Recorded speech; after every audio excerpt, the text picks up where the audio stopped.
नमस्कार, स्वागत है आप सभी का। आप देख रहे हैं समाचार। दिन के 11 बज चुके हैं। मैं हूं अजय मिश्र। खबरों के सिलसिले को आगे बढ़ाते हैं हेडलाइंस के साथ। तीसरी बार प्रधानमंत्री बनने के बाद अपने संसदीय क्षेत्र वाराणसी पहुंचेंगे प्रधानमंत्री मोदी। किसान सम्मेलन में किसान सम्मान निधि के तहत 20,000 करोड़ रुपए की 17वीं किश्त करेंगे जारी। स्वयं सहायता समूहों की 30,000 से ज्यादा कृषि सखी महिलाओं को बांटेंगे प्रमाण पत्र। कांग्रेस नेता राहुल गांधी के खिलाफ मानहानि मामले में सुल्तानपुर की एमपी एमएलए अदालत में सुनवाई आज। गृहमंत्री अमित शाह के खिलाफ कथित आपत्तिजनक टिप्पणी करने का मामला है। बंगाल में चुनाव बाद हिंसा को लेकर भाजपा की केंद्रीय टीम का दौरा जारी। दक्षिणी 24 परगना के अमताला में केंद्रीय टीम ने पीड़ितों के साथ मुलाकात की।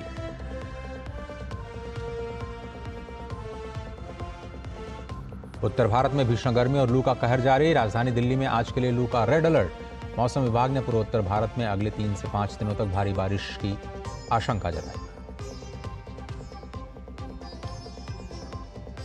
रूस के राष्ट्रपति व्लादिमीर पुतिन आज से उत्तर कोरिया के 2 दिन के दौरे पर। उत्तर कोरिया के नेता किम जोंग उन के साथ करेंगे मुलाकात। 24 साल के बाद पुतिन की हो रही है यात्रा।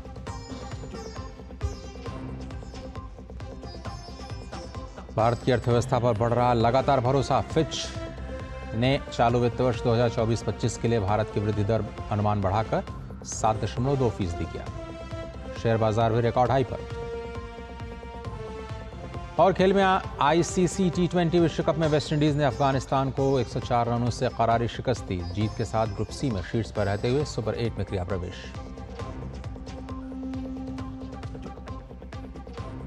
और अब खबरें देखते हैं विस्तार से। तीसरी बार प्रधानमंत्री पद की जिम्मेदारी संभालने के बाद पीएम मोदी आज वाराणसी के दौरे पर हैं। वाराणसी में आज प्रधानमंत्री किसान सम्मान निधि के तहत लगभग 9.26 करोड़ लाभार्थी किसानों को 20,000 करोड़ रुपए से ज़्यादा की 17वीं किश्त जारी की जाएगी। अब तक 11 करोड़ से ज़्यादा पात्र किसान परिवारों को पीएम किसान योजना के तहत 3 लाख करोड़ रुपए से ज़्यादा का लाभ पहुँचाया जा चुका है। प्रधानमंत्री मोदी किसानों के साथ संवाद भी करेंगे। उनके उगाए उत्पादों को देखने स्टॉल्स पर जाएंगे। 21 प्रगतिशील किसानों के साथ मुलाकात करेंगे। कार्यक्रम के दौरान प्रधानमंत्री स्वयं सहायता समूहों की 30,000 से ज़्यादा कृषि सखी महिलाओं को प्रमाण पत्र भी प्रदान करेंगे। कृषि सखी कन्वर्जेंस कार्यक्रम का मुख्य उद्देश्य ग्रामीण महिलाओं का कृषि सखी के रूप में सशक्तिकरण करते हुए कृषि सखी महिलाओं को पैरा एक्सटेंशन वर्कर के रूप में प्रशिक्षण और प्रमाणन प्रदान करके ग्रामीण भारत की तस्वीर को बदलना है। पीएम मोदी किसान सम्मेलन के बाद शाम 7 बजे दशाश्वमेध घाट पर गंगा आरती में हिस्सा लेंगे। वहीं रात 8 बजे वो काशी विश्वनाथ में पूजा अर्चना और दर्शन करेंगे।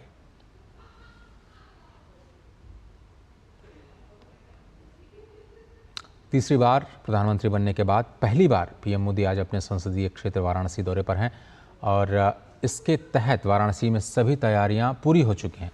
पीएम मोदी के आगमन को लेकर के काशी विश्वनाथ मंदिर में दर्शन करने पहुंचे श्रद्धालु भी काफ़ी उत्साहित नजर आ रहे हैं। इसी क्रम में हमारे संवाददाता रिकेश ने विश्वनाथ बाबा के दर्शन करने आए विद्यार्थियों से ये बातचीत की।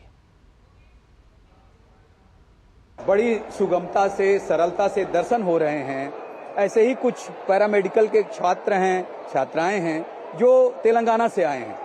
आपका क्या नाम है और कैसा रहा आपका दर्शन? एक बात और कि आप सुबह दर्शन कर रहे हैं, शाम को प्रधानमंत्री भी दर्शन करने आ रहे हैं। अच्छा, बढ़िया लग रहा है। अभी प्रधानमंत्री आने वाले दिन पे हमको भी दर्शन हो गया। बहुत बढ़िया लग रहा है। दर्शन भी बढ़िया हो गया हमारा। बहुत धन्यवाद। ये मंदिर का प्रांगण आपको कैसा लग रहा है? क्योंकि ये भव्य देखने में तो पसंद आ रहे हैं आंखों के भी। बहुत बढ़िया है, अच्छा है। आपका कैसा दर्शन रहा? और प्रधानमंत्री भी शाम को आएंगे दर्शन करने। अच्छा हो गया, बढ़िया हो गया सभी। आपको कैसा रहा? प्रधानमंत्री भी आ रहे हैं। बहुत अच्छा लगा। उसी दिन वो भी आ रही है। कल भी हमको आरती देते समय बोला था कि प्रधानमंत्री आने वाले हैं, तो कुछ था। मान लो शाम को आया देखने तो वो और भी खुश हो जाएंगे हम लोग। इसका आर्किटेक्चर सब कुछ अच्छा है, बहुत बढ़िया है। आप इनके चेहरे के भाव से समझ सकते हैं कि कितनी खुशी है दर्शन करने के बाद। दर्शन करने के बाद बहुत खुश हो गए हम तो। ये खुशी है, भव्यता है, दिव्यता है काशी विश्वनाथ धाम में। और ये लोग इसलिए भी प्रसन्न हैं कि आज सुबह इन्होंने दर्शन किया, शाम को प्रधानमंत्री दर्शन करने के लिए आ रहे हैं। कैमरा पर्सन प्रमोद शर्मा के साथ doctor Rikesh Bahadur Singh Gautam, DD news, Kashi Vishwanath Dham, Varanasi. Rikesh जुड़ रहे हैं वाराणसी से हमारे साथ। हरिकेश, स्वागत है आपका इस कार्यक्रम में। सबसे पहली बात कि क्या क्या तैयारियां हैं और कौन से विशेष कार्यक्रम हैं जिन पर सभी की निगाहें हैं? खासतौर पर आपने किसानों की बातें हम तक पहुंचाएं और दर्शन का कार्यक्रम भी आज आपने बताया कि शाम को है।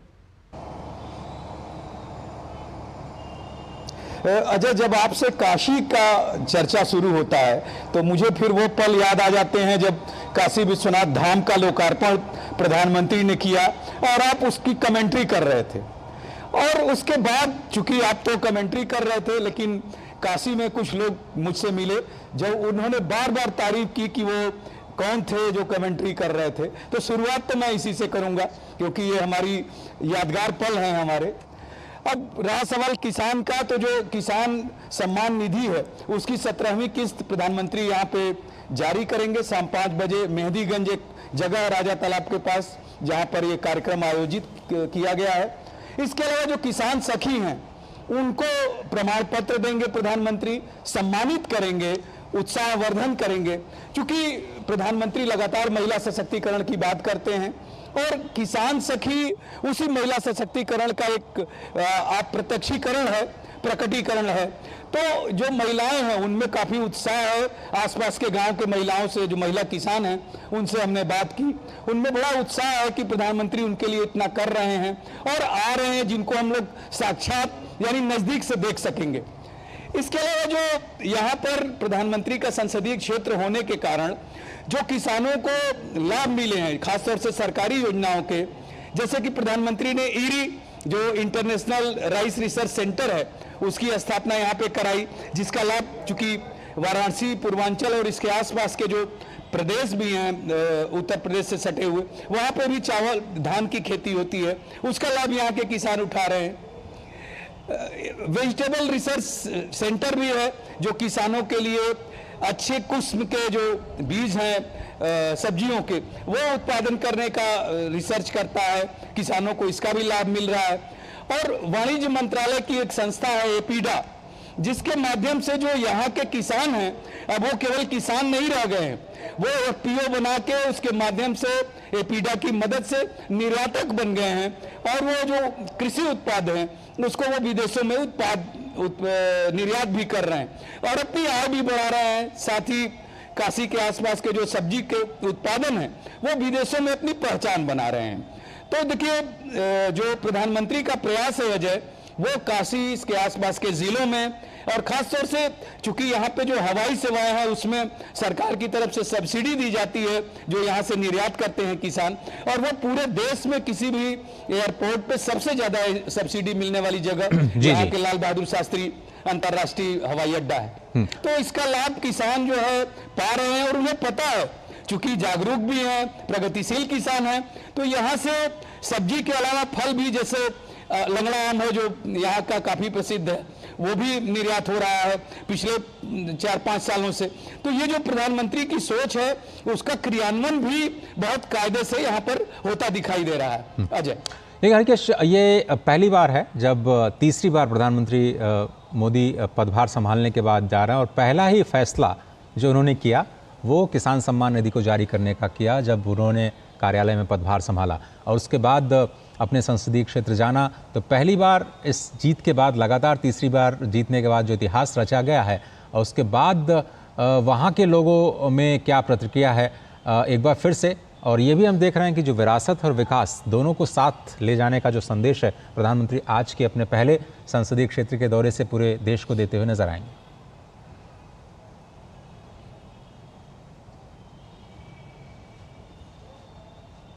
देखिए अजय, जैसा कि आप कह रहे हैं, चूंकि आप भी उस विरासत को संरक्षण के समय में जो आप भी साक्षी रहे हैं, गवाह रहे हैं, उसके प्रतिभागी भी रहे हैं, उसी काशी विश्वनाथ मंदिर का जिसका लोकार्पण प्रधानमंत्री जब कर रहे थे, तो ये विरासत। आज की बात जो हम करें, प्रधानमंत्री जो किसान सम्मान निधि की 17वीं किस्त जारी करेंगे, इतने किसानों को वो मदद होगी।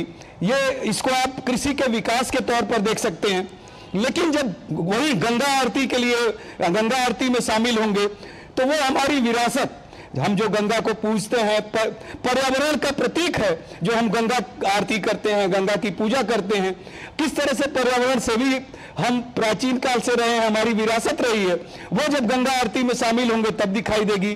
और हम कितने धार्मिक हैं, कितने आध्यात्मिक हैं, ये जब काशी विश्वनाथ धाम में दर्शन करने पहुंचेंगे, दर्शन करेंगे। और ऐसा लगातार होता आया है कि प्रधानमंत्री जब भी काशी आते हैं तो बाबा का आशीर्वाद लेते हैं, बाबा के दर्शन करते हैं। और मैं आपको बताऊं अजय कि ये 5वीं बार होगा जो प्रधानमंत्री गंगा आरती में शामिल होंगे, क्योंकि जो गंगा आरती के सेवा निधि है, गंगा सेवा निधि है जो इसका आयोजन करती है, उसके जो पदाधिकारी हैं उनसे कल बात हुई। उन्होंने कहा कि जब प्रधानमंत्री आते हैं तो हम लोग विशेष तौर पे कुछ ऐसे कार्य करते हैं, ऐसी व्यवस्था लेते हैं, ऐसा पूजन दर्शन जो गंगा आरती का होता है उसमें विशेष व्यवस्था करते हैं। जैसे सामान्य दिनों में 7 अर्चक होते हैं, लेकिन जब प्रधानमंत्री आते हैं तो उस दिन 9 अर्चक पूजा करते हैं, मां गंगा की आरती करते हैं। तो इस तरह से और ज्यादा आप कह सकते हैं कि उसमें भव्यता आ जाती है, कोशिश भव्य बनाने की कोशिश गंगा आरती को रहती है जब प्रधानमंत्री आते हैं। तो आप तो देखिए, चाहे काशी विश्वनाथ हो, चाहे केदारनाथ हो, चाहे अयोध्या हो, आप तीनों जगहों के साक्षी रहे हैं।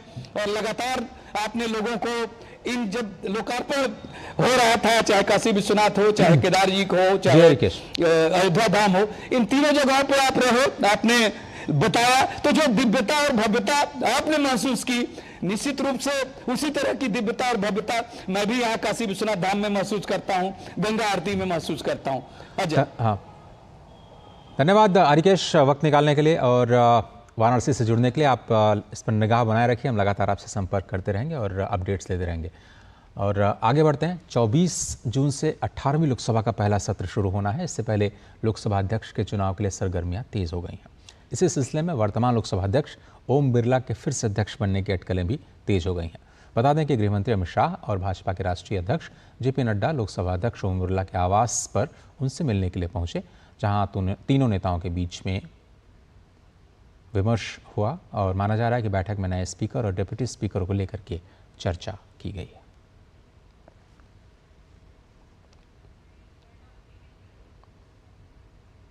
कांग्रेस नेता राहुल गांधी आज उत्तर प्रदेश में सुल्तानपुर के एमपी एमएलए अदालत में पेश होंगे। राहुल गांधी मानहानि मामले में अदालत में पेश होंगे।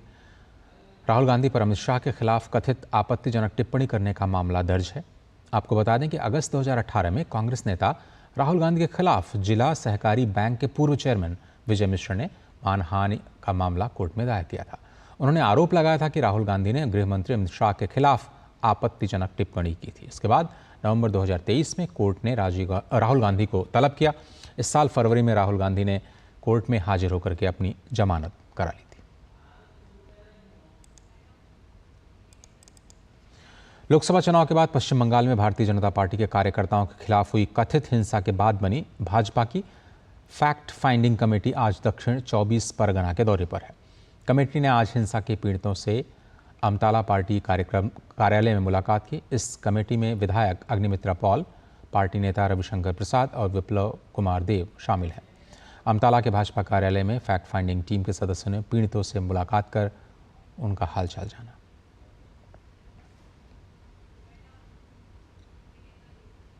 पश्चिम बंगाल में हुई भीषण रेल दुर्घटना के बाद रेल पटरियों को सही करने का काम अब लगभग पूरा हो चुका है। आज सुबह रेलकर्मी पटरियों को सही करने के काम को तेजी से पूरा करते दिखाई दिए।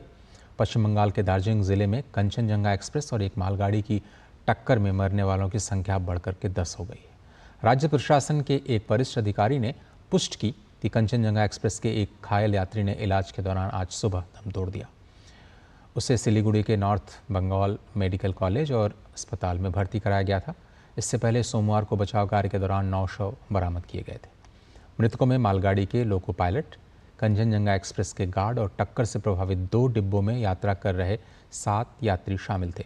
इस बीच हादसे का शिकार ट्रेन अप्रभावित डिब्बों में सवार यात्रियों के साथ मंगलवार तड़के 3:20 पर सियालदह स्टेशन पहुंची। स्टेशन पर यात्रियों का स्वागत राज्य के नगर निगम मामले और शहरी विकास मंत्री और कोलकाता के मेयर फरहाद हकीम, राज्य के परिवहन मंत्री स्नेहाशीष चक्रवर्ती, सियालदह के मंडल महाप्रबंधक और रेलवे के अन्य वरिष्ठ अधिकारियों ने किया। यात्रियों को स्टेशन पर ही खाने और पीने का पानी उपलब्ध कराया गया। और कंचनजंगा एक्सप्रेस दुर्घटना की वैधानिक जांच 19 जून को की जाएगी। इस जांच को पूर्वोत्तर सीमांत रेलवे के मुख्य रेलवे सुरक्षा आयुक्त जनक कुमार गर्ग करेंगे। दुर्घटना की जांच न्यू जलपाईगुड़ी के ADRM के कक्ष में सुबह 10 बजे होना तय किया गया है। साथ ही ये भी स्पष्ट किया गया है कि आवश्यकता पड़ने पर जांच की अवधि को बढ़ाया भी जा सकता है।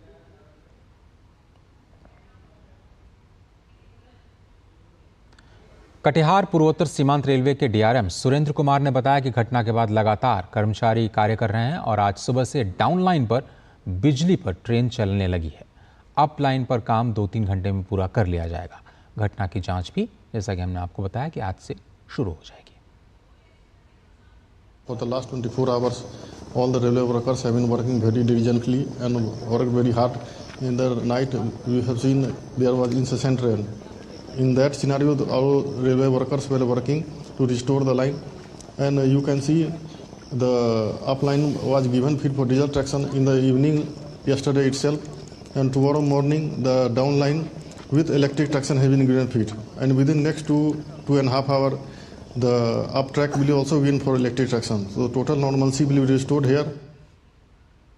पश्चिम बंगाल में कल हुए ट्रेन हादसे के बाद रेस्टोरेशन का कार्य लगातार चल रहा है। इलाके में बारिश के बावजूद भी काम जारी है और इस कार्य का जायजा लिया हमारे संवाददाता अभिषेक सिंह ने।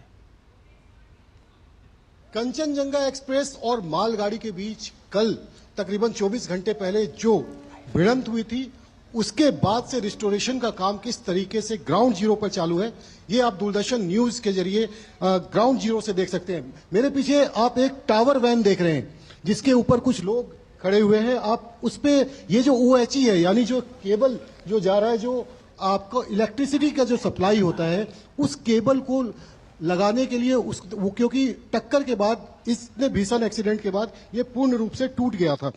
उसके बाद से OHE केबल का काम किया जा रहा है। जो नई पटरियां हैं, मैं आपको दिखाना चाहूंगा, यहाँ पर जो नई पटरियां हैं और जो स्लैब है, उनको भी जो है यहाँ पर जो है उनको भी रात भर बारिश के बावजूद जो है वो यहाँ पर उनको भी रिस्टोर किया गया, उनको यहाँ पे लगाया गया। पूरा रेलवे का जो मैन फोर्स है वो इसमें लगा हुआ है, जितने रेलवे के यहाँ पर बड़े अधिकारी हैं। इसके अलावा जो आप देख सकते हैं कि तकरीबन 24 घंटे से लगातार यहाँ पर काम कर रहे हैं। बारिश भी हो रही है लगातार, उसके बावजूद यहाँ पर आपको मैं तस्वीरों में दिखाना चाहूंगा अपने कैमरामैन के माध्यम से कि आप देखिए थोड़ा बहुत जैसे ही उनको थोड़ा समय मिलता है वो कुछ यहीं पटरियों पर ही बैठ के वो खा भी रहे हैं और यहीं पर वो काम भी कर रहे हैं। यानी कि लगातार एक तरीके से जो प्रयास है रेलवे का कि सबसे पहले ये अप लाइन की जो गाड़ी है, आप देख रहे हैं कि अप लाइन को चालू किया जा चुका है। इधर से भी OHE का जो काम है वो किया जा रहा है।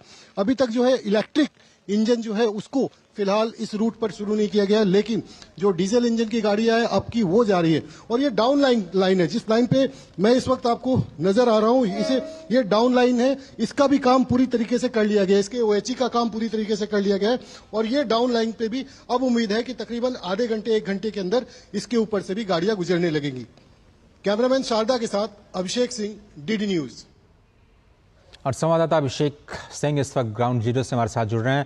अभिषेक, बहुत धन्यवाद। कितना मुश्किल था ये रेस्टोरेशन वर्क करना, और थोड़ा सा आप हमें समझाएं कि रात भर काम कैसे किया गया, बावजूद इसके कि मौसम भी नहीं सही था और परिस्थितियां तो बिल्कुल विपरीत नजर आ रही हैं तस्वीरों में। बिल्कुल अजय, देखिए मौसम की अगर बात करें तो पिछले 7-8 दिनों से इस पूरे इलाके में जो है बारिश लगातार हो रही है। बारिश एक तरीके से आप बारिश का फायदा भी हुआ और बारिश का नुकसान भी कह सकते हैं। फायदा ये हुआ कि बारिश की वजह से जो गर्मी थी रिस्टोरेशन में, उससे लोग परेशान नहीं हुए। जो भी टीम रेलवे के जो कर्मचारी थे उनको कम से कम मौसम का ये सहारा रहा। लेकिन दूसरी तरफ बारिश की वजह से जो क्षति हुई है उसको वहां से सफाई करने में भी रेलवे के कर्मचारियों को जो है उसको भी दिक्कत का सामना करना पड़ा। जहां तक अभी की स्थिति है, अभी भी बारिश लगातार हो रहा है, लेकिन जो रेलवे के कर्मचारी हैं उनके लिए जो सबसे बड़ा चैलेंज फिलहाल है वो है OHE, यानी जो ऊपर का केबल जो है इलेक्ट्रिफिकेशन के लिए उसको जोड़ना, क्योंकि काफी लंबे दूरी तक ये पूरा केबलिंग का जो तार है, जो टावर है वो टूट गया था, तो उसको टावर को फिर से लगाना। जो पटरियों की बात है, उन पटरियों को और स्लैब को, नए पटरियों को डाल दिया गया है। जितने भी मलबे थे जो एक्सीडेंट के बाद जो बोगियों के या इंजन के, मालगाड़ी के जो मलबे थे, उनको ट्रैक से हटाकर दोनों साइड कर दिया गया है।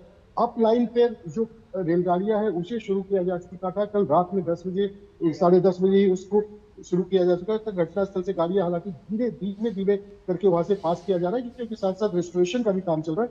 और दूसरी तरफ जो डाउन लाइन है उस पे भी उम्मीद जताई जा सकती है कि अभी से आधे घंटे 45 मिनट के अंदर उस पे भी जो आवाजाही जो है ट्रेनों की शुरू हो जाएगी। और उसके बाद जो अभी जो ट्रेन डिले चल रही है, जो पूर्वोत्तर भारत की तरफ जाने वाली है, पूर्वोत्तर भारत से जो शेष भारत की तरफ जो आने वाली जो ट्रेनें हैं जिनको विलंब से चल रही है या फिर कुछ पार्शियली उनको कैंसिल किया गया है, वो फिर धीरे धीरे करके अपने टाइम टेबल पर आना शुरू हो जाएंगे।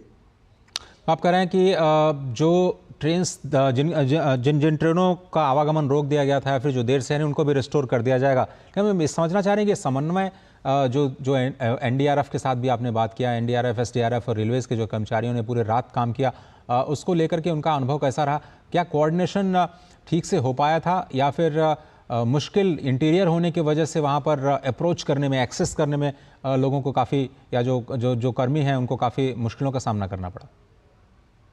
देखिए, ये जो जगह है रंगापानी, और क्योंकि बारिश का भी समय है, बारिश भी लगातार हो रहा है, ऐसे में इस जगह पर जाने के लिए सिंगल रोड आपको एक गांव है बगल में, जिसके बगल से ये पूरी यहाँ से जो रेलवे का जो लाइन है वो गुजर रहा है। वहां पर सबसे बड़ा चैलेंज था जो बड़े बड़े क्रेन है, जो रेलवे के और बड़े बड़े जो इक्विपमेंट है उनको कैसे लेके जाया जाए, जो एम्बुलेंस है उनको, क्योंकि आप अगर उस रोड पर जा रहे हैं तो एक सिंगल गाड़ी ही चल पाएगी। अगर सामने से कोई गाड़ी आए तो फिर उसको आने में बहुत तकलीफ हुई। लेकिन उसको एनडीआरएफ, एसडीआरएफ, रेलवे के कर्मचारी, स्थानीय लोग और स्थानीय प्रशासन ने मिलकर इस तरीके से ग्रीन कॉरिडोर में तब्दील किया कि घायलों को अविलंब बिना किसी देरी के वहां से ट्रेन के अंदर से निकालकर अस्पताल पहुंचाया गया। जो लोग थे उन लोगों के लिए वहां पर अलग से ट्रेन की व्यवस्था की गई। गैस कटर से लेकर जितने तरह के इक्विपमेंट है रेलवे के वो वहां भेजे गए। जो रेलवे के मैन फोर्स है, प्रशासन की ओर से जो है पुलिस, आरपीएफ, सब के सब जो है वहां पे अविलंब पहुंचे। जो बड़े अधिकारी है वो पहुंचे। रास्ता नहीं होने के बावजूद आपने देखा कि रेल मंत्री जो है वो मोटरसाइकिल पर बैठ करके जब वो पहुंचते हैं बागडोगरा एयरपोर्ट, उसके बाद उस गांव में जाने के लिए वहां से वो मोटरसाइकिल में बैठ के जाते हैं, क्योंकि रास्ता इतना था कि अगर वो किसी और गाड़ी को जो है या एम्बुलेंस को उसको नहीं चाहते थे कि उनके कारण किसी और उनके टारगेट के कारण किसी और गाड़ी को दिक्कत होती है, मोटरसाइकिल पर बैठ के जाते हैं घटनास्थल तक, और वहां जाकर के घटनास्थल के पीड़ितों से मिलते हैं, रेस्क्यू में वो साथ देते हैं। उसके बाद जो है रेस्टोरेशन का काम देखते हैं। तो आप समझ सकते हैं कि एक तरीके का ये पूरा कोऑर्डिनेशन था कि महज 24 घंटे के अंदर एक लाइन को शुरू भी कर दिया गया, घायलों को अस्पताल भी पहुंचा दिया गया, और उसके बाद जो है दूसरी लाइन को शुरू करने की जो इसमें कोई दो राय नहीं है कि बिल्कुल टाइम लिमिट में इसको पूरा किया गया, अभिषेक। लेकिन जो जिन घायलों को अस्पताल में भर्ती कराया गया था अब उनकी हालत क्या है? जो मृतकों की संख्या, हालांकि एक संख्या उसमें उसकी बढ़ोतरी हुई है, लेकिन बाकी जो 25-30 लोग हॉस्पिटल में थे उनकी हालत अब बिल्कुल स्थिर है। देखिए, जो घायल 25 से 30 लोग के बारे में, उनमें से एक जो घायल थे वो गंभीर रूप से घायल थे और उनकी जो है मृत्यु हो गई है। तो 9 की जगह जो कैजुअलिटी है वो 10 कैजुअलिटी हो गई है। बाद बाकी जो घायल है वो बहुत गंभीर रूप से घायल नहीं, 1-2 घायल और भी हैं, लेकिन डॉक्टरों का कहना है कि अभी जो उनकी स्थिति है वो बिल्कुल ठीक है।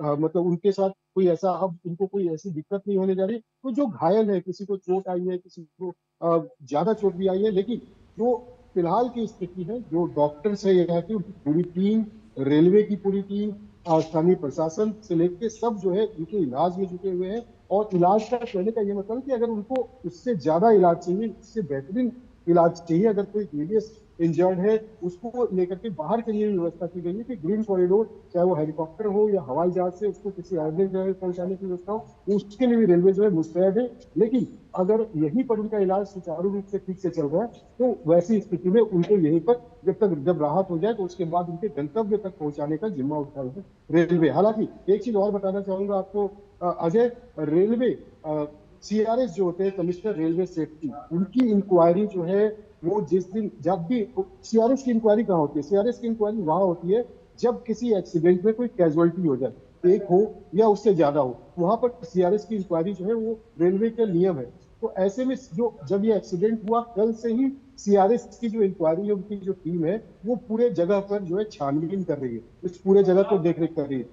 19 तारीख को यानी कि कल बुधवार को जो मीटिंग बुलाई गई है सीआरएस के जरिए, वो मीटिंग क्या है? वो मीटिंग ये है, वो पब्लिक जो वहां पे चश्मदीद थे या जिनको इस घटना के बारे में कुछ पता है, वो उनके साथ पूछताछ की जाएगी। अभिषेक, वक्त मेरे पास इतना ही है, धन्यवाद जी, धन्यवाद जुड़ने के लिए। लेकिन जो जांच है वो उससे पता चल पाया था शायद सिग्नल काम कर रहा था या नहीं, या फिर सिग्नल को ओवरलुक किया गया उस मालगाड़ी के चालक लोको पायलट द्वारा। फिलहाल बहुत बहुत धन्यवाद आपका वक्त निकालने के लिए।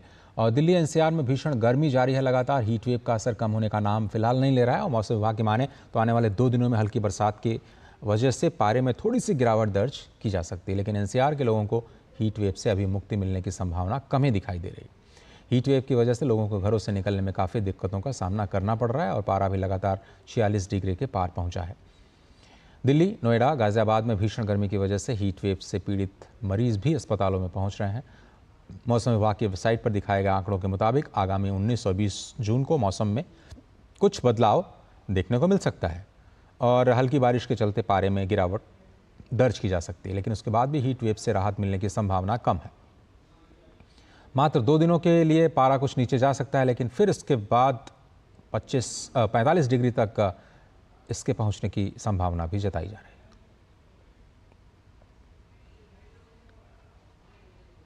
उत्तर भारत के अधिकांश राज्य इस वक्त भीषण गर्मी से काफ़ी प्रताड़ित नज़र आ रहे हैं और प्रचंड गर्मी के बीच देश के कुछ राज्यों में बारिश से थोड़ी राहत ज़रूर मिली है। तमिलनाडु के पुदुकोट्टई में तेज़ बारिश हुई, जिससे तापमान में गिरावट दर्ज की गई। वहीं हिमाचल प्रदेश के कुल्लू शहर में कई हिस्सों में बारिश हुई। मध्य प्रदेश के छतरपुर शहर में भी कई हिस्सों में तेज़ बारिश से लोगों को गर्मी से राहत मिली है। ओडिशा के भुवनेश्वर में भी झमाझम बारिश से मौसम अब सुहाना हो गया है। तेलंगाना के हैदराबाद में भी तेज़ बारिश से लोगों को इस भीषण गर्मी में काफ़ी राहत मिली। मौसम विभाग ने पूर्वोत्तर के राज्यों में अगले 3 से 5 दिनों तक भारी बारिश की आशंका जताई है।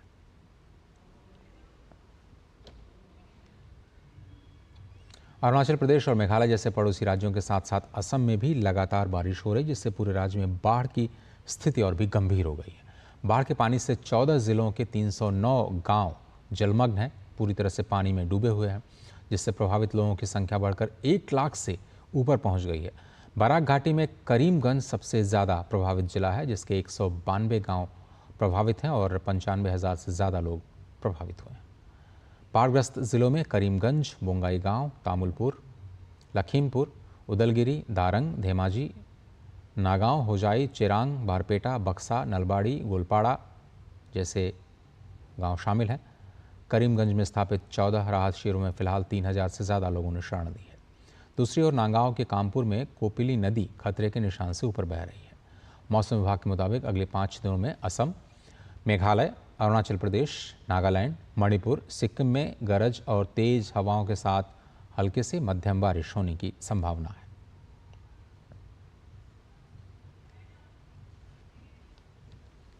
बिहार पुलिस की आर्थिक अपराध इकाई आज नीट के 4 परीक्षार्थियों के साथ पूछताछ करेगी। पटना में होने वाली इस पूछताछ से पहले बिहार पुलिस ने 9 लोगों को इस मामले में गिरफ्तार किया था। इसके साथ ही ये टीम आज दिल्ली भी रवाना हो सकती है। यहां आकर ये टीम एनटीए के अधिकारियों से पटना में जले हुए प्रश्न पत्र जैसे और भी कई अहम सबूत मांगेगी। दरअसल कई बार नोटिस जारी करने के बाद भी ओरिजिनल प्रश्न पत्र आर्थिक अपराध इकाई को नहीं दिए गए। उसके बाद इकाई ने फैसला लिया कि एक विशेष टीम को दिल्ली भेजा जाएगा।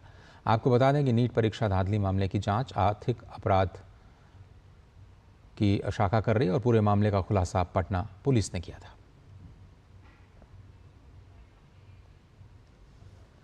असम के उदलगुरी में अवैध हथियारों की खरीद फरोख्त की जानकारी मिलते ही पुलिस ने वहां पर छापा मारा और इस मामले में उदलगुरी थाने की टीम ने 2 लोगों को गिरफ्तार भी कर लिया है। पुलिस अधीक्षक पुष्किन जैन ने बताया कि छापे में AK सीरीज की राइफल्स, मैगजीन और गोला बारूद बरामद किया गया। साथ ही दोषियों पर लीगल आर्म्स के तहत मामला दर्ज कर लिया गया है।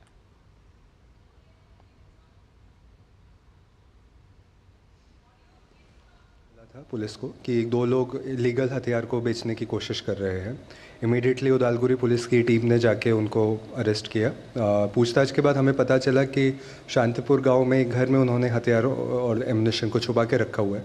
इमीडिएटली हमारी टीम वहां पे गई और हमने वहां से एक AK-56 राइफल, एक मैगजीन और 668 rounds of live ammunition seize किए हैं। इसमें हमने एक केस रजिस्टर किया है इलीगल आर्म्स का, एंड उसके अलावा 2 लोग को अरेस्ट भी किया है। फर्दर इन्वेस्टिगेशन हमारा चल रहा है, जैसे कुछ प्रोग्रेस होगी हम आपको अपडेट देंगे। और असम में पुलिस ने बड़ी मात्रा में मादक पदार्थों को जब्त किया है। पुलिस ने 2 अलग अलग अभियानों में शिवसागर और कार्बी आंगलोंग जिले से 48 करोड़ रुपए के ड्रग्स बरामद किए। इन 2 अलग अलग अभियानों में पुलिस ने 3 लोगों को गिरफ्तार भी किया है। असम पुलिस के वरिष्ठ अधिकारी ने बताया कि तलाशी अभियान के दौरान पुलिस की टीम को 4.6 किलोग्राम की हेरोइन की एक वाहन से 339 साबुनदानियों में ये ड्रग्स मिले। इस दौरान 2 लोगों को इस मामले में गिरफ्तार किया गया।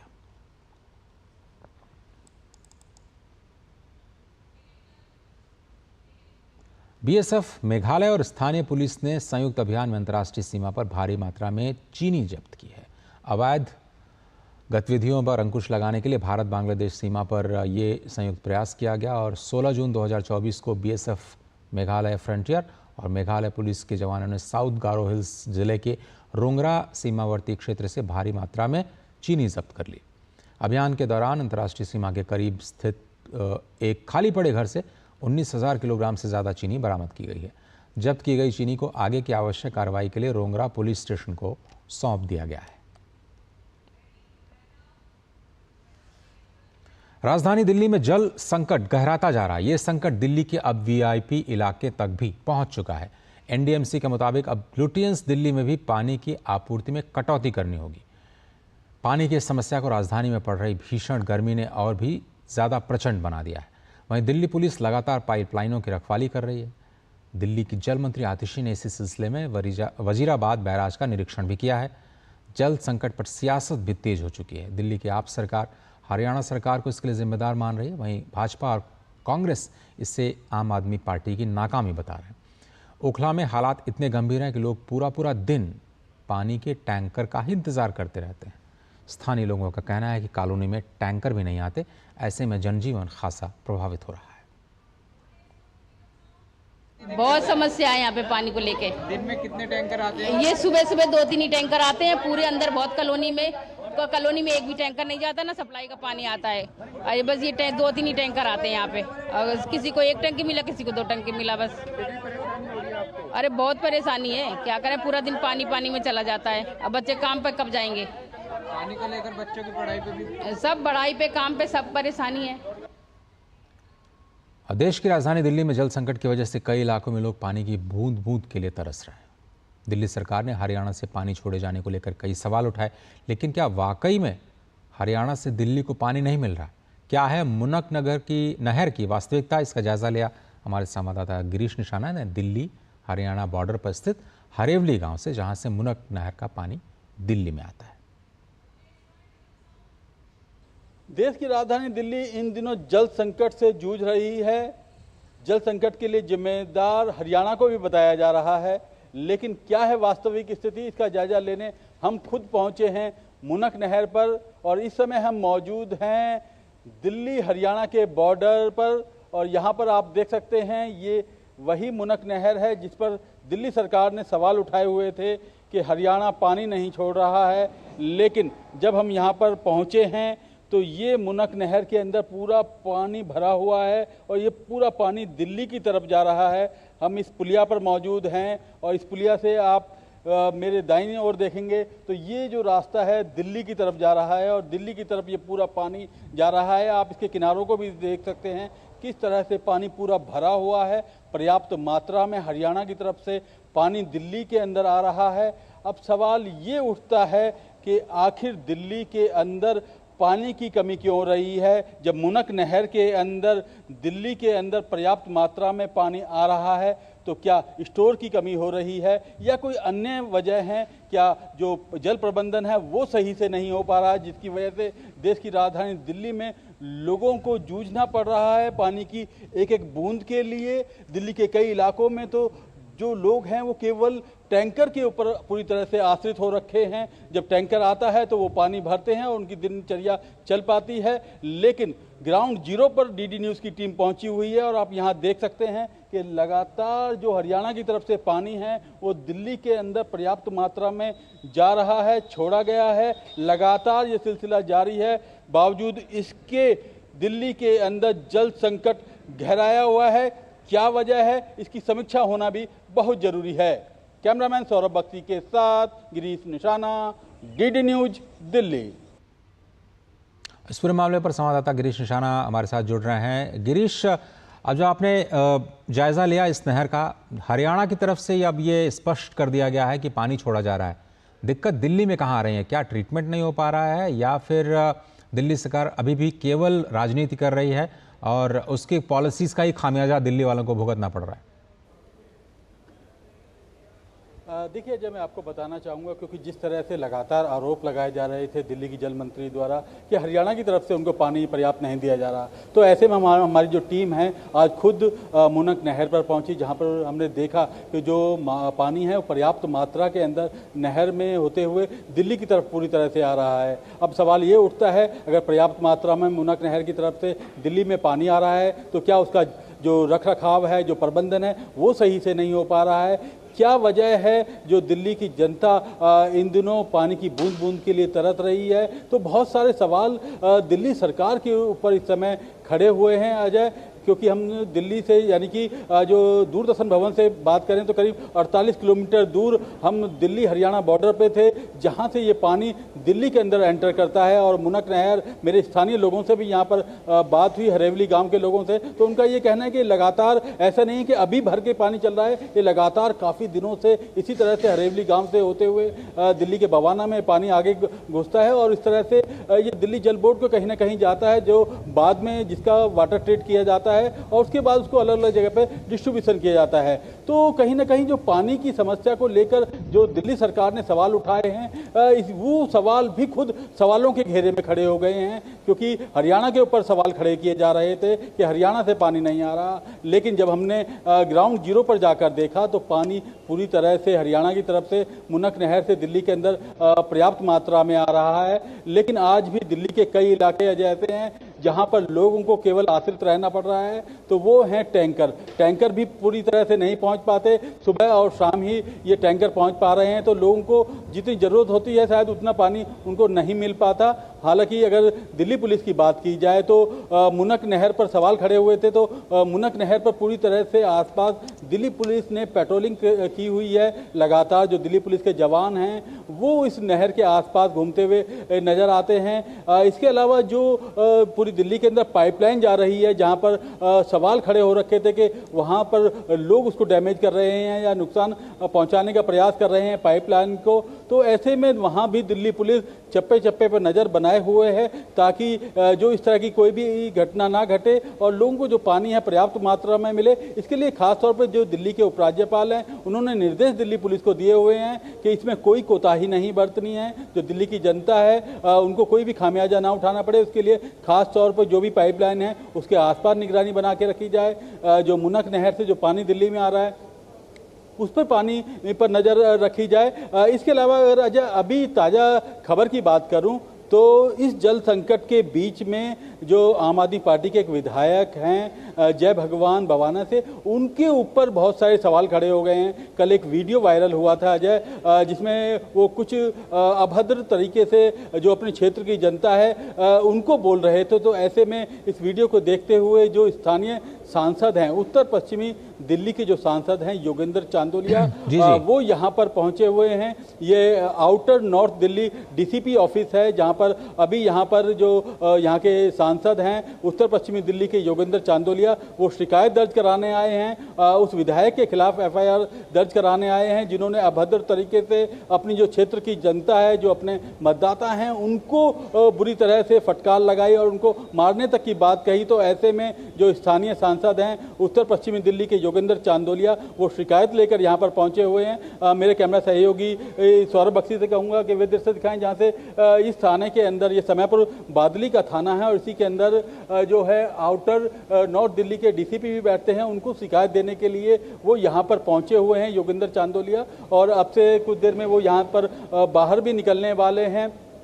तो कहीं ना कहीं जल संकट के बीच में अगर आप पानी नहीं दे पा रहे हैं तो ऐसी बात भी ना कहिए जिसकी वजह से जो क्षेत्र की जनता है वो आपसे नाराज हो जाए, दुखी हो जाए, क्योंकि एक तो भीषण गर्मी है, जो तापमान है 45 डिग्री के पार चल रहा है और अगर तापमान इतना ज़्यादा है और उसके साथ पानी ना मिले तो क्या हालत हो सकती है लोगों की, ये अंदाज़ा लगाया जा सकता है। तो ऐसे में लोगों का गुस्सा होना भी स्वाभाविक है और ऐसे में जो अपने नेता होते हैं उनको ध्यान रखना चाहिए कि अपनी जो जनता है, जो क्षेत्र की जनता है, उसको किस तरह से शांत करना है, उनको पर्याप्त मात्रा में पानी पहुंचाना है, उनको पर्याप्त मात्रा में टैंकर के जरिए पानी पहुंचाया जाए। अगर सीधा पानी नहीं आ रहा है, लग रहा है जी, दिल्ली के कई इलाके ऐसे हैं जहां पर अभी लग रहा है गिरीश कि इस पूरे मामले पर केवल आरोप और प्रत्यारोप चल रहे हैं। आम आदमी पार्टी बीजेपी पर आरोप लगा रही है, बीजेपी कह रही है कि आम आदमी पार्टी ने दिल्ली जल बोर्ड का प्रबंधन ठीक से नहीं किया। अब कांग्रेस एलजी के पास पहुंच रही है इन तमाम मुद्दों को लेकर के। आपको लगता है कि कुछ समन्वय मिल बैठ करके निकाला जाएगा और इस समस्या का कोई स्थायी समाधान निकाला जाएगा, या हर बार केवल प्रदेश सरकारों के बीच में, एक सरकार में जो अलग अलग राजनीतिक दल हैं एक दूसरे के ऊपर केवल आरोप प्रत्यारोप ही करते रहेंगे? देखिए, इस समय दिल्ली के अंदर जल संकट बना हुआ है। ऐसे में जो राजनीतिक दल हैं वो एक दूसरे पर आरोप प्रत्यारोप लगा रहे हैं, लेकिन इस बीच में पिस कौन रहा है? दिल्ली की जनता, जिन्हें पानी की एक एक बूंद के लिए तरसना पड़ रहा है। तो ऐसे में बहुत ज़रूरी हो जाता है अगर तमाम जो राजनीतिक दल हैं एक दूसरे पर आरोप प्रत्यारोप ना लगाकर एक साथ बैठें और एक बैठक करके जो निर्णय है दिल्ली की जनता के लिए, दिल्ली के लोगों के लिए जो परेशानी उठानी पड़ रही है, उसके लिए कोई एक अच्छा रास्ता निकालें तो वो ज़्यादा बेहतर होगा। लेकिन अभी जो राजनीतिक दल हैं वो आपस में कहीं भी एकजुट होकर एक साथ दिखाई नहीं दे रहे हैं। इसके लिए ज़रूरी है ये जो तमाम जो राजनीतिक दल हैं वो एक साथ बैठें और दिल्ली की जनता के बारे में सोचें, ताकि इस गर्मी में, इस भीषण गर्मी के अंदर दिल्ली की जनता को पानी से कम निजात मिले। जो पानी के जल संकट से जो दिल्ली की जनता जूझ रही है उनको उससे राहत मिले, इस पर सोचना बहुत ज़रूरी है, ना कि एक दूसरे पर आरोप प्रत्यारोप लगाने की। तो लगातार ये चीज़ें काफ़ी दिनों से बनी हुई हैं और ऐसे में उम्मीद की जा रही है कि इस तरफ दिल्ली के उपराज्यपाल कोई ना कोई अहम कदम उठा के तमाम जो राजनीतिक दल हैं उनको बैठाकर बैठक लें और आने वाले समय में जो दिल्ली की जनता है उसको इस जल संकट से बाहर निकालें और उनको कहीं ना कहीं जो पानी की एक एक बूंद के लिए जो लोग तरस रहे हैं उनको पर्याप्त मात्रा में पानी मिल सके। बहुत धन्यवाद गिरीश, आप नज़र बनाए रखिए। और जैसा कि आपने कहा कि एलजी साहब शायद इंटरवीन कर सकते हैं इस पूरे मामले में, इस सभी को मिल बैठ करके इसका कोई ना कोई सलूशन ज़रूर निकालना होगा। फिलहाल बहुत बहुत धन्यवाद वक्त निकालने के लिए। और भारतीय नौसेना के बेड़े में अत्याधुनिक तकनीक से निर्मित जो सूरत नौसैनिक जहाज़ को अब शामिल कर लिया जाएगा। नौसेना ने सोशल मीडिया मंच एक्स पर सूरत नौसैनिक जहाज़ की तस्वीरें साझा की। नौसेना ने एक्स पर लिखा, सूरत भारतीय नौसेना के शस्त्रागार में शामिल होने वाला अगला प्रमुख लड़ाकू विमान होगा। बेड़े में शामिल होने से पहले जहाज का पहला समुद्री परीक्षण किया गया। गुजरात के सूरत शहर के नाम पर इस जहाज का नामकरण किया गया है। अत्याधुनिक तकनीक से निर्मित सूरत आत्मनिर्भर भारत के गौरवशाली प्रमाण के रूप में खड़ा है।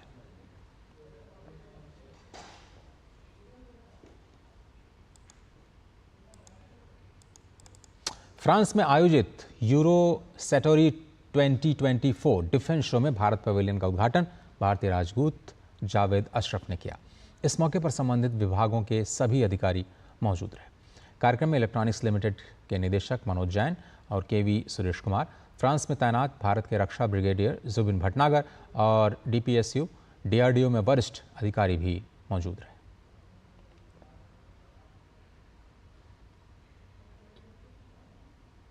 और अब समय है योग से जुड़ी कुछ खबरों को आप तक पहुंचाने का।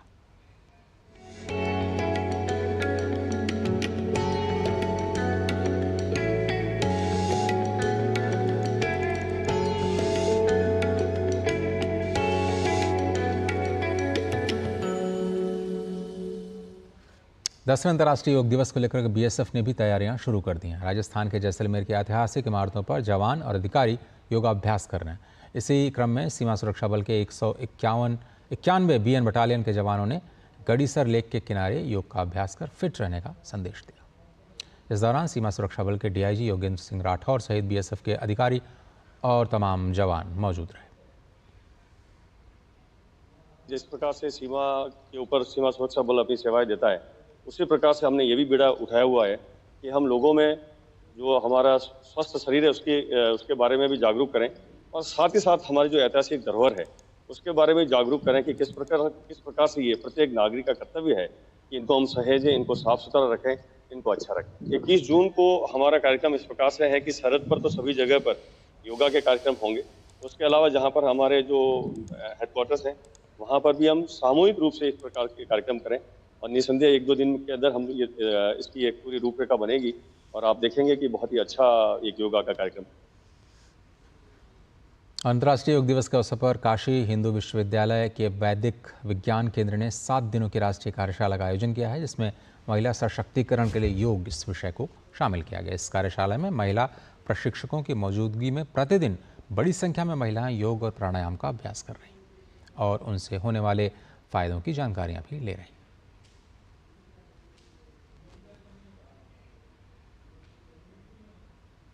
अंतर्राष्ट्रीय योग दिवस के उपलक्ष्य में कि महिला सशक्तिकरण के लिए योग, इस टॉपिक पे जो है कि हमारा ये कार्यशाला चल रहा है और ये कार्यशाला में मैं जो है कि कन्वीनर हूँ कि सशक्तिकरण में एक इम्पॉर्टेंट अंग होता है कि शारीरिक, मानसिक एवं जो है स्पिरिचुअल जो हेल्थ है, ये सभी इम्प्रूव होना चाहिए।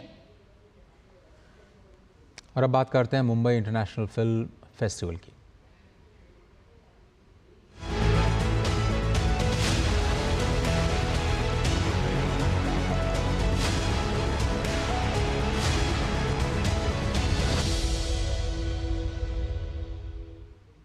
लघु फिल्मों, डॉक्यूमेंट्रीज और एनिमेशन फिल्मों के लिए मुंबई अंतर्राष्ट्रीय फिल्म महोत्सव के 18वें संस्करण में दुनिया की बेहतरीन फिल्मों का प्रदर्शन जारी है। पहली बार मिफ की स्क्रीनिंग और रेड कारपेट कार्यक्रम 5 शहरों मुंबई, कोलकाता, चेन्नई, पुणे और दिल्ली में एक साथ हो रहे हैं, जहां दर्शक समानांतर स्क्रीनिंग का आनंद ले रहे हैं। यानी देश भर के फिल्म प्रेमियों को विश्व स्तर के सिनेमा देखने का मौका मिल रहा है। दिल्ली के श्री फोर्ट ऑडिटोरियम में भी लगातार फिल्म्स की स्क्रीनिंग जारी है। सोमवार को critically acclaimed film Billy and Molly screen की गई।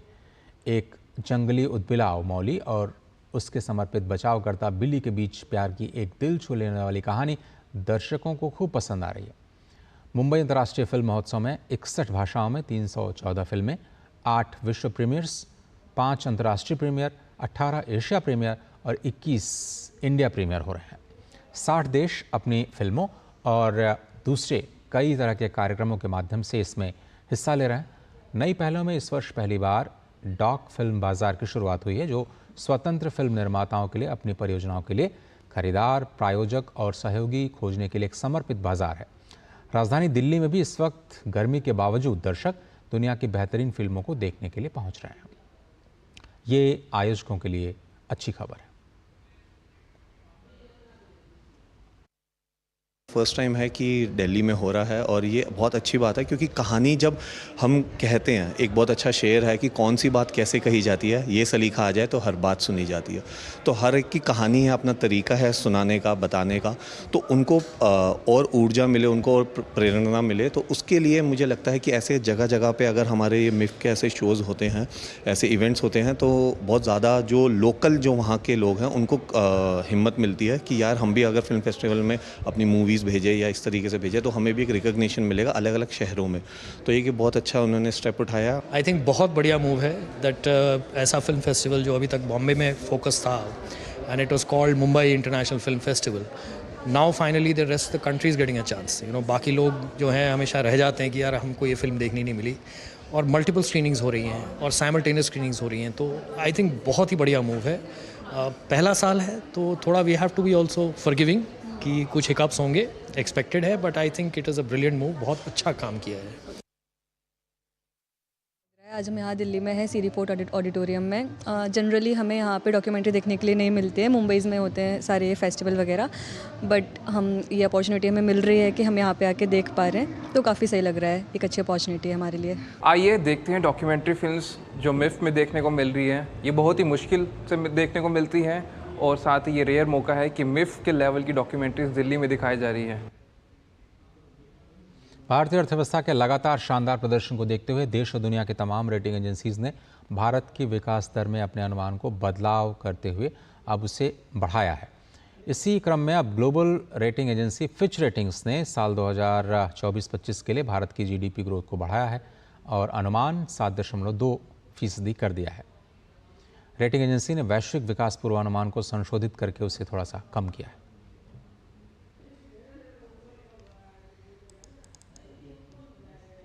रूस के राष्ट्रपति व्लादिमीर पुतिन आज से 2 दिनों की अपनी यात्रा पर उत्तर कोरिया पहुंचेंगे। 24 वर्षों में पुतिन की उत्तर कोरिया की ये पहली यात्रा है। पुतिन उत्तर कोरिया के नेता किम जोंग उन के साथ मुलाकात करेंगे। दोनों नेताओं के बीच वार्ता सैन्य सहयोग बढ़ाने पर केंद्रित हो सकती है। दोनों देश अमेरिका के साथ अपने अलग अलग मतभेदों के मद्देनज़र अपने गठबंधन को और मजबूत कर रहे हैं।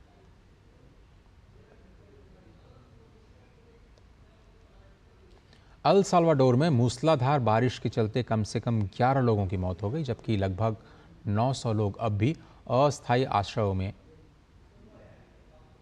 इस वक्त आश्रय लेने के लिए मजबूर हैं। दरअसल बीते सप्ताह के अंत में मध्य अमेरिका के प्रशांत तट पर हुई मूसलाधार बारिश में इलाके में भूस्खलन और सड़कों पर पेड़ गिरने की घटनाएं सामने आई, जिसके बाद लोगों को इन आश्रय घरों में जाने के लिए मजबूर होना पड़ा। आईसीसी टी20 विश्व कप में मेज़बान वेस्टइंडीज़ ने अंतिम ग्रुप मुकाबले में अफगानिस्तान को 104 रनों से हराने में सफलता पाई है। वेस्टइंडीज़ से जीत के लिए मिले 219 रन का पीछा करने उतरी अफगानिस्तान की पूरी टीम 16.2 ओवर में 114 रन बनाकर के पवेलियन लौट गई। अफगानिस्तान की ओर से सबसे ज़्यादा रन इब्राहिम जादरान ने बनाए, उन्होंने 38 रनों की पारी खेली। इससे पहले वेस्टइंडीज़ ने आक्रामक बल्लेबाजी करते हुए 5 विकेट पर 218 रन बनाए। निकोलस पूरन ने आक्रामक बल्लेबाजी करते हुए 53 गेंद पर 98 रन बनाए। वहीं सलामी बल्लेबाज जॉनसन चार्ल्स ने 43 रनों की पारी खेली। साई होप ने 25 और कप्तान पावेल ने 26 रनों का योगदान दिया। इस मुकाबले का सुपर 8 पर कोई असर नहीं पड़ा। हालांकि अफगानिस्तान को टूर्नामेंट में पहली हार का सामना करना पड़ा है, जबकि वेस्टइंडीज़ अभी तक अजेय है।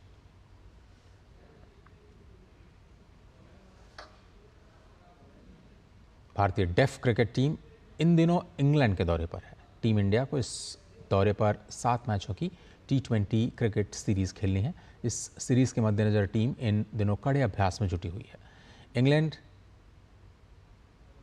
आई भारतीय डेफ क्रिकेट टीम ने मैच से पहले डर्बी के क्रिकेट ग्राउंड में अभ्यास किया। ये सीरीज़ डर्बी के काउंटी ग्राउंड से शुरू होगी। उसके बाद मुकाबले नॉर्थ पैटनशायर और वॉर्कविंगशायर और लीसेस्टरशायर में खेले जाएंगे।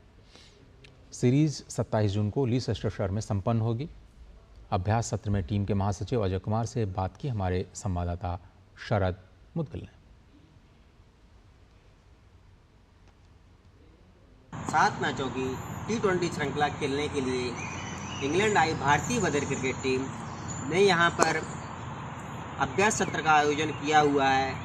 इस अभ्यास सत्र में हम सभी यहां पर इंग्लैंड के वातावरण को और यहाँ किस प्रकार की पिच है, किस प्रकार का माहौल रहेगा, उसको समझने की कोशिश कर रहे हैं, क्योंकि सारे मुकाबले कल से स्टार्ट होने वाले हैं। इसी की तैयारी यहाँ चल रही है।